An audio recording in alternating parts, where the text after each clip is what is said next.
I'm gonna try and do this here so you can see it in real time. So I'm on the mix screw here. We're gonna make a, how far was that? Quarter of a turn. And you saw an immediate response in your air-fuel ratio. Now, obviously we wanna adjust both our mix screws the same amount. It's nice because you can walk under the hood and actually make adjustments and watch what happens in real time. And boy, this thing, you know, I think we did a little overkill on the range, but as you can see, it's pretty darn good. We're pretty far away. So I programmed in a few different gauge styles. You can change the style of the gauge you're on. You can see these ghosted buttons in the corner. Touch close to those and you can get some changes there. You know, if you're driving into the sun, sometimes white is easier to see. Say you had a tachometer, you know, we can move it to just a dual gauge here, and you can see we have some indication of light related to, or color related to ranges. You know, we can scroll through and disable that if we want and make it full old time style. And then you have your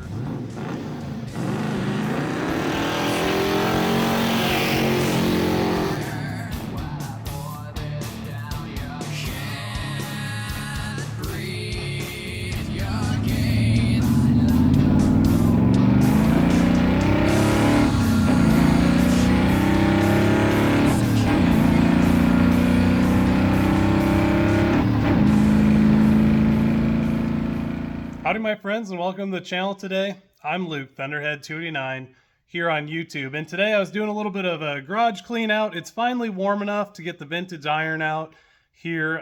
Iowa has a really long winter, okay, so it's like the beginning of May. And anyway, I thought, you know, over the winter, I'm an engineer by day, yada yada, no one cares. Anyway, I developed this product called Carb Cheater, which a lot of folks are aware of at this point. You know, there's the logo, the box, you know, whatever. And so anyway, over the winter, I developed a Carb Cheater Lite, and it seems like this 64 Galaxy behind me is a good candidate to throw this on and try it out. So today we're going to fire this thing up for the first time this spring, and we're going to install, for the first time ever, a Carb Cheater Lite system. So with that, my friends, let's jump in. Now, the reason that I think I'm going to throw a Carb Cheater in here, other than, you know, it's nice to have a test vehicle, and I drive the Maverick every day, but you know, it's kind of a ratty car. It's nice to install one on a decent vehicle, because it seems like with Carb Cheater, this is the type of thing that folks end up installing these on, and honestly much nicer cars than this. But my big thing about this car is the dash looks so good. I'd like to have a tach, AFR, vacuum, you know, any auxiliary gauges you would add to this thing kind of just ruins the whole atomic era aesthetic. And this is a reference from back in the day. This is my old high school F100. And you know, I had gauges all over the place, and that's kind of cool, but at the same time, if you actually have a nice interior and not see, there's a tach over there.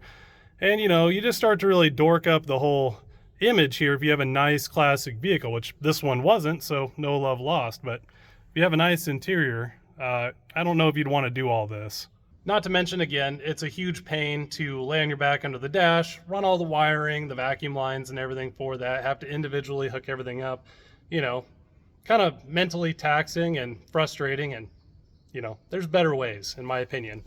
We live in 2025, okay? Why ride a horse if you have a car? Why walk when you can run? I don't know. Is that a good reference? I don't really like running. Anyway, inspiring words, insert here.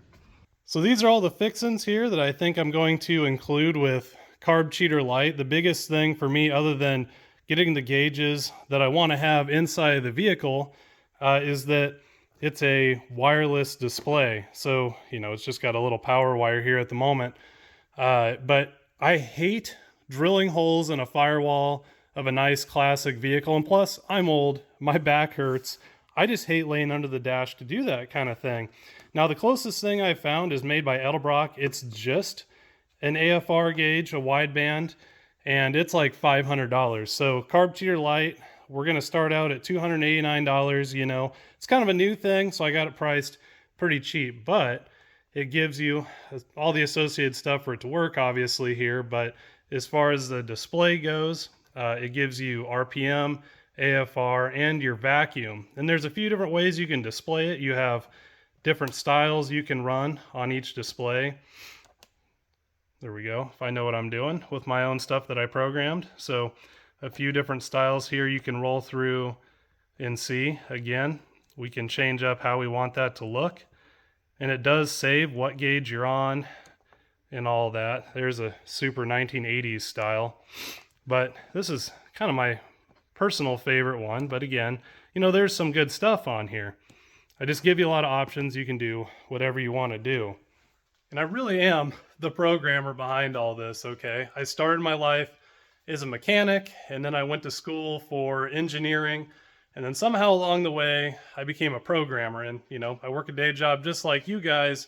And I like driving this vintage iron to work every day. The Maverick is the car that I roll down the road 50 miles a day. And I've done it for years and years. And these are the gauges that are super helpful for tuning, dialing in your engine so you can have a good, solid, reliable vehicle. And I've frankly just been sick of how much money all these people charge, and they give you knockoff parts now because it's 2025. And I'm just not going to do that to you. I want us all to enjoy our stuff and just have a good time driving it and being able to trust the stuff you buy. So I don't know. Here we are. But with that, I really want to drive this thing. So let's get to turning some wrenches finally. All right, so here we go. It doesn't take a lot, just enough to fire it off and the fuel pump to start moving. All right, if we can get the camera to focus here, I always like to make sure my accelerator pump works. After sitting a long time, I couldn't find the keys to the 64 for a hot second, and then I remembered this 65 Galaxy I just finally started up. Now I know I said that revival cars never get parked, but I didn't revive this one. I built this one originally, and then I let it become a abandoned car myself. So you see, that's a different scenario here. Yeah, blower. Anyway, you want to see it run? Okay, here you go while I walk back to the garage. All right, here we go again.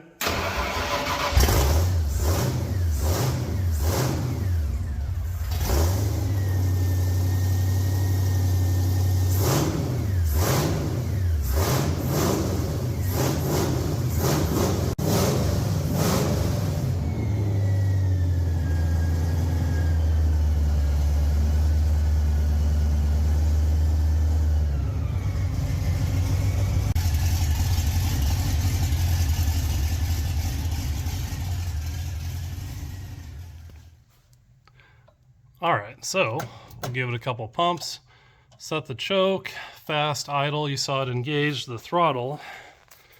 Gonna jump over here. We're gonna try and do this without touching the gas pedal. Some of our 8/16 gag wrenches. Those are all we have left. We had a ton of those, so apparently you guys appreciated those. I know I do. It's my favorite thing to break out on people. Anyway, beside the point here, I think it's this funky looking key. Oh, how you doing, buddy? All right, here we go. Keys on. What I like about these old cars is the batteries, they just seem to last over winter.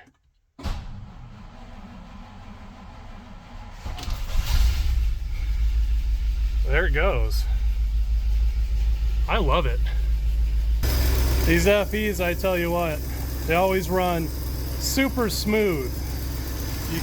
They always balance nickels on like Bugatti engines and everything, but here's an old 352 FE. You can balance a nickel on the darn thing. So probably helps that I know a thing or three about engine tuning. Oh, there we go. The only bummer part is you have a mechanical fan that likes to blow over your nickel, but that is the original 1964 engine, never been out. And boy, it just does a great job. Aside from the exhaust leak, and if you know anything about FEs, you dare not touch those exhaust bolts or you just open yourself a can of worms that you're gonna sorely regret. What a neat car. It's hard to believe that someone just left this thing for dead.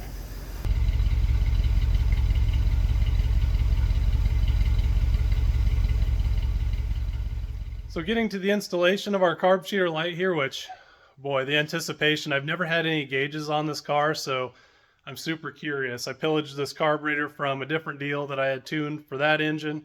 And, this was probably one of those scenarios you'll see where, does this car run good? Yes, it runs good. But is it tuned perfectly? I don't know. We're going to find out.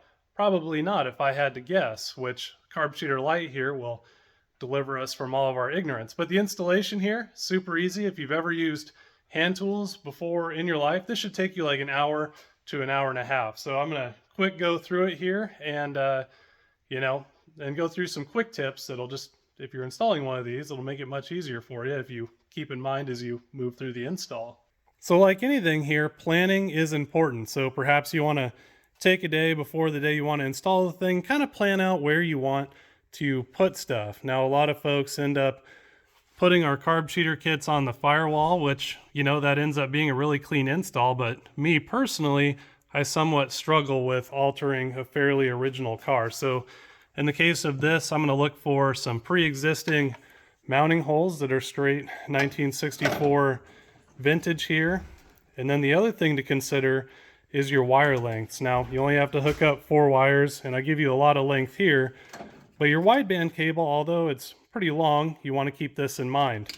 So we obviously have to snake down to the exhaust and install a wideband O2, but you kind of just want to get an idea, lay everything out, and then you'll be okay. So I think I'm going to fab a little bracket here as opposed to mounting to the firewall and get everything mounted up that way. And of course, I'm over here saying I'm a purist and I'm going to use an old motorcycle license plate to mount this thing up. But, at least we're not making any new holes in a vintage car. Not that it matters, but I don't know. It matters to me. Now, the next thing I'm going to do here is I'm just going to try and see where I might want everything to be. So we give you this long nib marker here. And so what you can do, as you see here, these are super handy, and after you use this, don't throw it away, put it in your toolbox, but you can go in and you can transfer a hole real easy. Obviously that's not where I want a hole, but you get the general idea. As you can see, I changed my mind a time or two, as one does. Also, nifty little barn find Mustang with a 289 and 4-speed. Hopefully we'll get to that one soon, but not today. Franz, how you doing? Need to get to work on that Volkswagen, buddy, or you're never going to get done.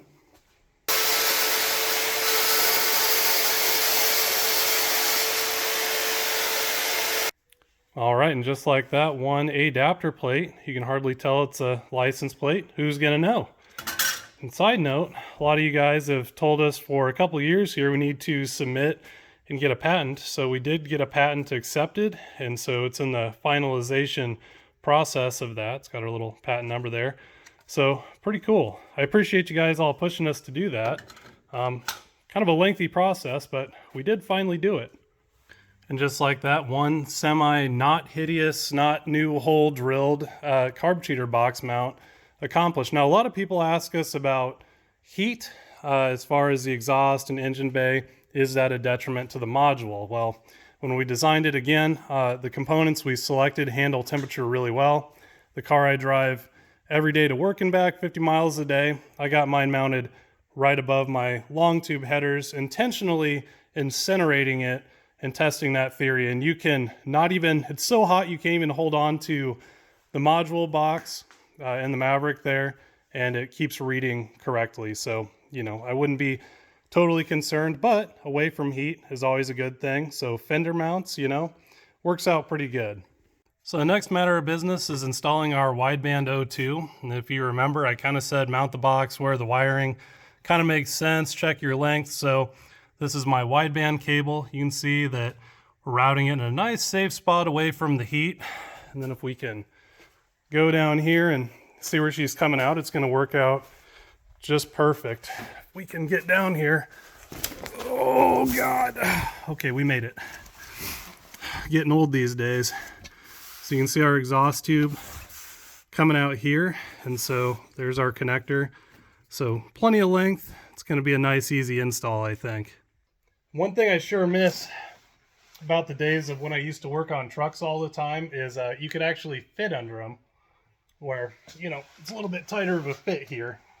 Could probably just jack it up, but That's cheating.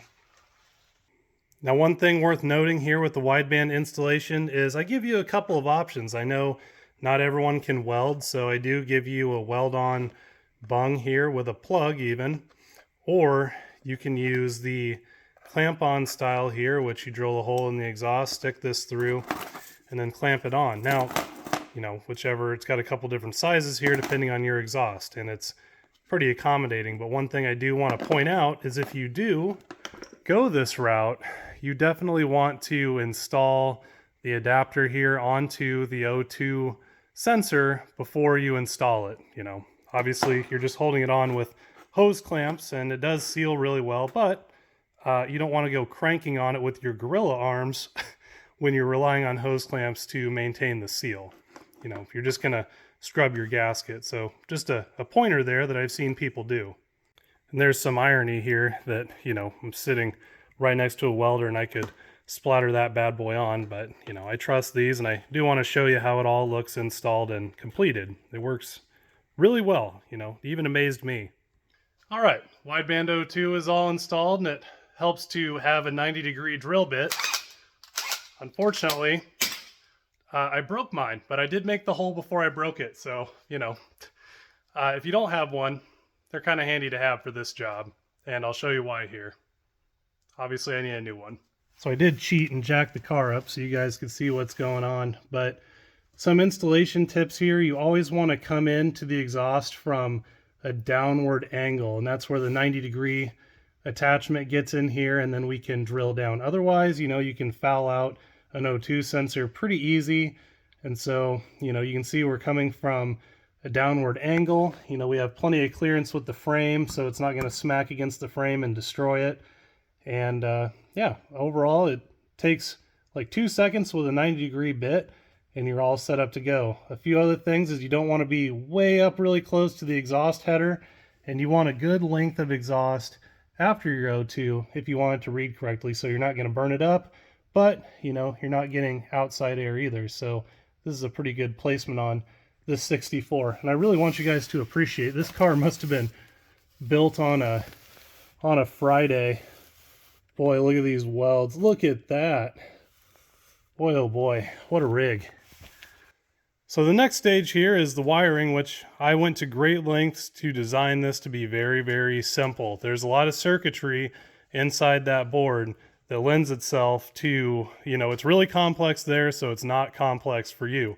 So really with Carb Cheater Lite, you only have 4 wires to get up and going, and that's actually the same with full Carb Cheater on the Maverick over there as well. But basically you have a positive and negative that go to the battery. I will not warranty it if you do not put it on the battery. Previously I've said you can put it other places, but I've found that people do a very poor job of making sure they have a good ground. So you have to put these to the battery if you want to have the possibility for a warranty. So something there. And there is a wiring diagram with all this stuff. And then the only other 2 you have here are your green and your yellow. Your yellow is your signal wire, which you're going to tie right to the coil. Basically, that's what turns Carb Cheater Lite on. So key on, Carb Cheater's on. It's not drawing hard. It's like a mouse fart worth of amp, guys. It's nothing. It's just to turn on the signal. It's all solid state stuff, so it takes nothing. And then this green wire for Carb Cheater Lite is technically optional. It is your tack pickup, so it goes on the negative of your coil. So again, you know, super simple. And a lot of folks ask about the HEI. So I stabbed an HEI into the Maverick many moons ago, and I did a very crude job on the wiring, but you know, it ties into an HEI just fine. Your tack lead, you know, I have it spliced into my normal tachometer on the car, and then the normal 1-wire power, you know, that's where I have the yellow wire spliced in. So a GM HEI, super simple, arguably easier even yet than your standard coil. All right, so we have our Carb Cheater Lite all wired up. Again, 4 wires, super easy, not very difficult. Kind of ironic here, I send a kit with this big long length of hose because I like to give people options. You know, I don't know if they're going to mount to the firewall, where they're going to mount their actual, I guess, sensor body at. And one thing I want to mention is a lot of people think that I 3D print the sensor bodies. I don't. They are aluminum, And then the ones that you guys get are black because they've been anodized, but they're definitely aluminum. They're not plastic like folks tend to say. And so because of that, I'm not at all afraid to mount the thing right to the intake. So I'm going right to a manifold vacuum source. It's a short piece of hose, and we're just hanging out there on the intake, and I have no worries about doing that whatsoever. I see a lot of people, they'll mount to the underside of the air filter housing. They'll catch some of the mounting brackets in the back. You know, there's no rules. You can do whatever you want to do.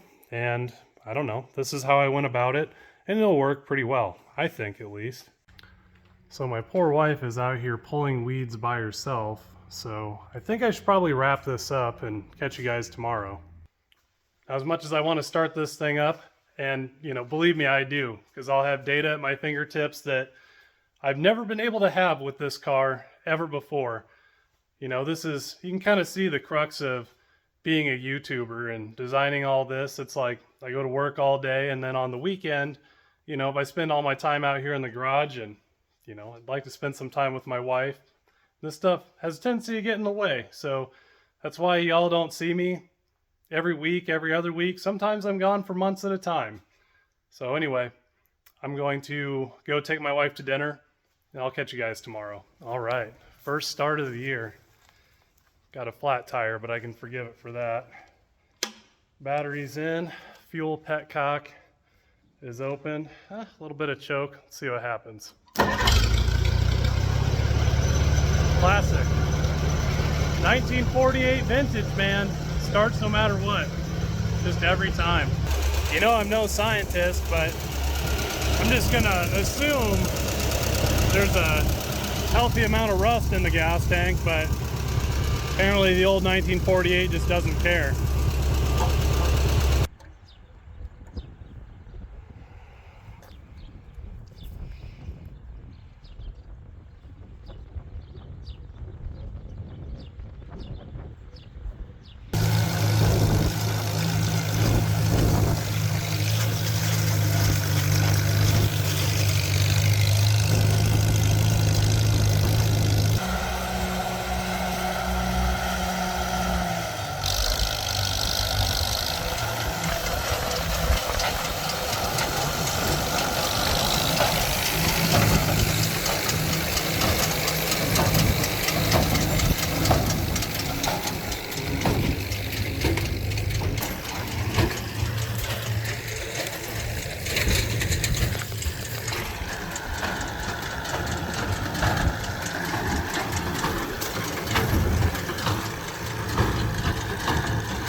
All right, where was I? Got a little sidetrack there. It was going to rain. I'd cut the hay to beat the rain. Then it was raining. So, you know, I changed the thermostat and the thermostat gasket on this 64. I think this was the original one. So it had started to drip a little bit. Anyway, long story long, let's fill this thing with coolant and then finally start it up and go for a drive with our Carb Cheater Lite, which is all installed now.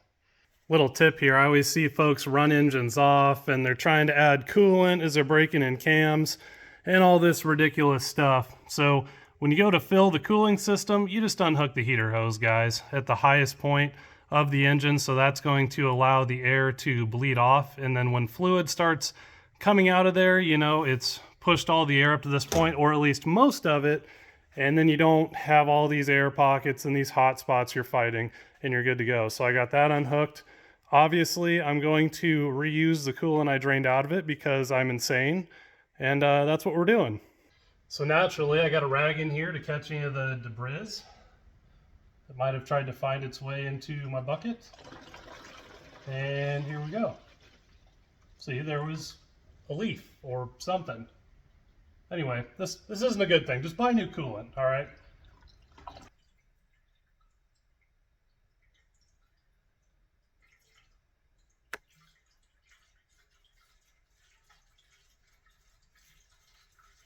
All right, so you got your Carb Cheater Lite all installed under the hood. So now it's just a matter of handling the Carb Cheater Lite display. It comes like this in this little fancy box. give you the cord and a cigarette lighter plug, and then it's got the display here. And it's all wireless, it just needs the plug for power. Now, there's a lot of different ways that folks mount them. I can show you my Maverick here, and you know, people have been really creative. And one thing that I never even thought of is they'll use these magnets that have a little felt pad on it, and actually like F100s and square bodies, they'll take these and just stick them right on the dash like that. So, you know, wealth of creativity. I'll leave some links below for these mounting options as well as on the website. But really, I'm going to put it up on the dash today just so when we're driving, we can kind of see it together. And just as a reference, this is my daily driver car. Now it has the full carb cheater on it, but I just hooked it right into the radio.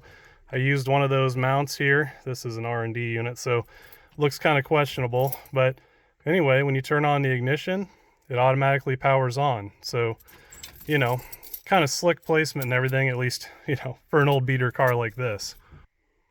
All right, so first start here. It's going to wirelessly find our carb cheater light and sync up. The RPM module is going to come online here. There we go. So I programmed in a few different gauge styles. You can change the style of the gauge you're on. You can see these ghosted buttons in the corner. Touch close to those and you can get some changes there. You know, if you're driving into the sun, sometimes white is easier to see. Say you had a tachometer, you know, we can move it to just a dual gauge here, and you can see we have some indication of light related to, or color related to ranges. You know, we can scroll through and disable that if we want and make it full old time style. And then you have your single gauges. So here's just your AFR gauge. Again, you can go through that and change that up how you like. And when you power cycle this, these things stay. And you have a shift light.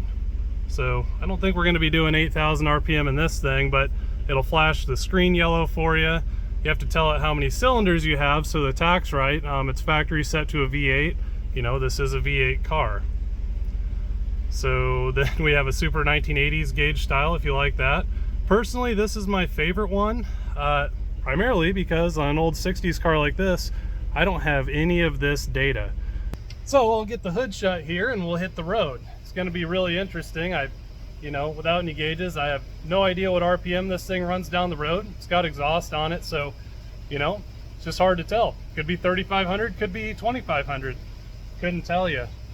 AFR, same deal. This car runs really well by most people's standards, but I'm willing to bet you it's a little on the rich side. Trying to run anything over here.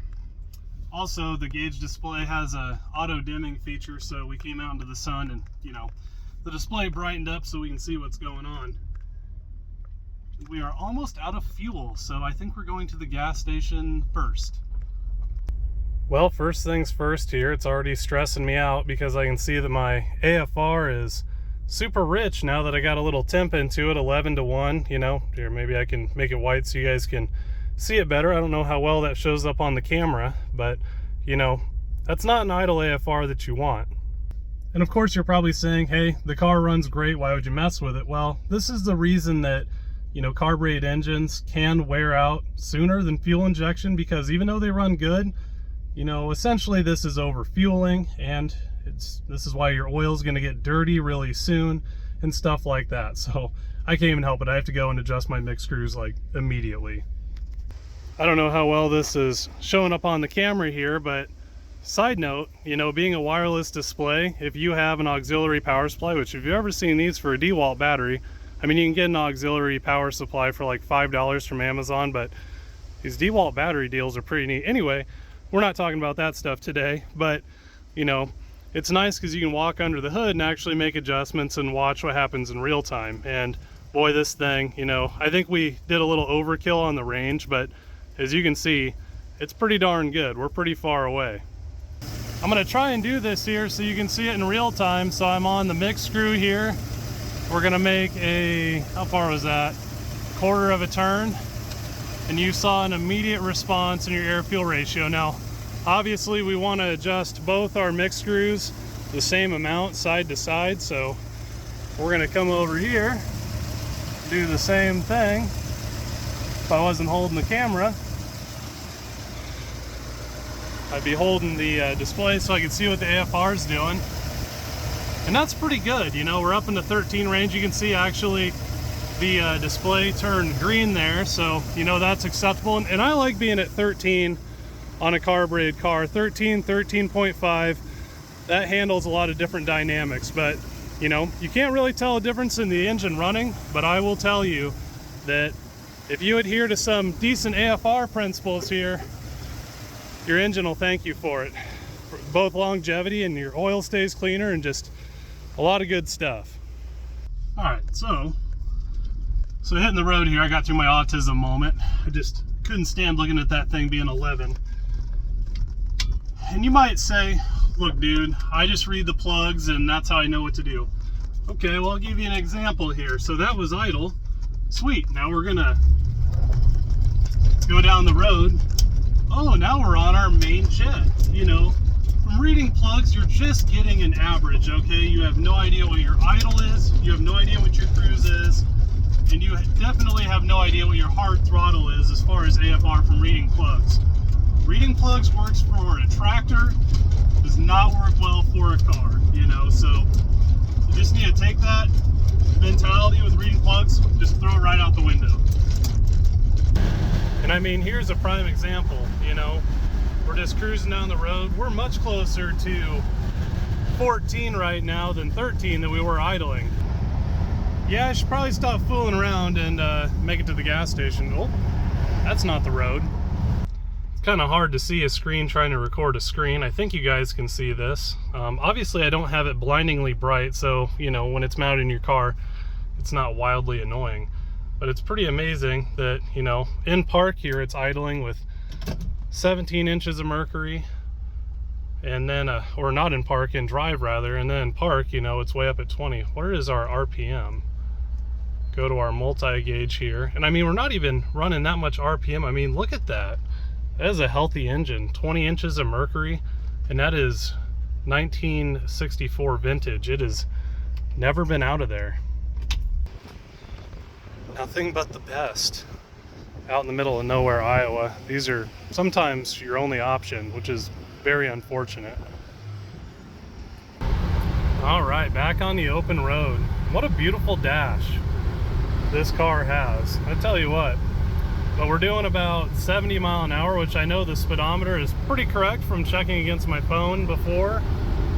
And so it is turning a lot of RPM, which is kind of horrifying, because I've done 95 in this car consistently down the interstate before, but it seems to handle it like a champ. We're going into a nasty headwind right now, and the AFR is pretty okay, but you can see we're even a little bit rich of what might be necessarily ideal, which, you know, from reading plugs, you would never know. We can probably get a lot more efficiency out of this by leaning up that main jet, which is what we're running on right now. I'm kind of curious, from it sitting so long, I bet you the power valve is petrified and it's not going to open. So I'm going to hit it and we should see our AFR drop down to the 12, 12 and a half, 13 range.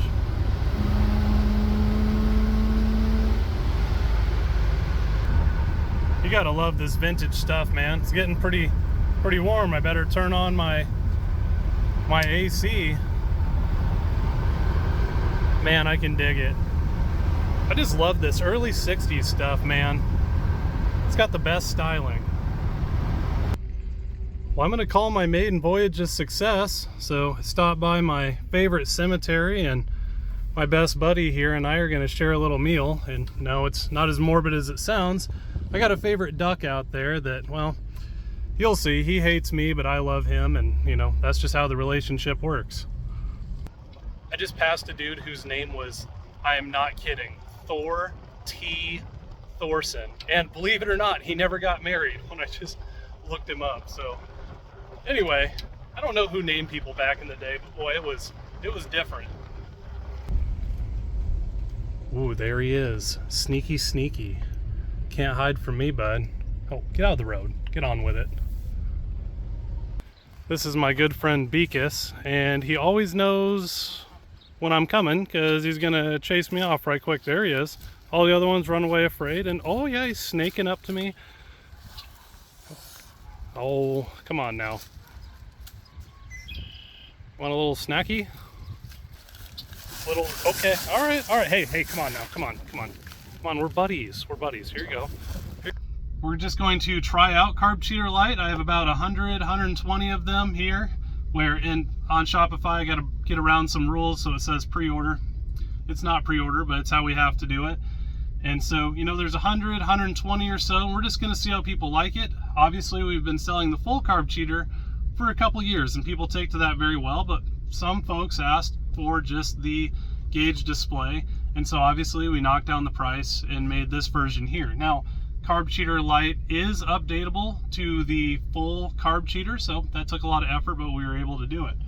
So with that, my friends, if you have any questions, you know, drop them below and I can kind of explain more if something didn't make sense.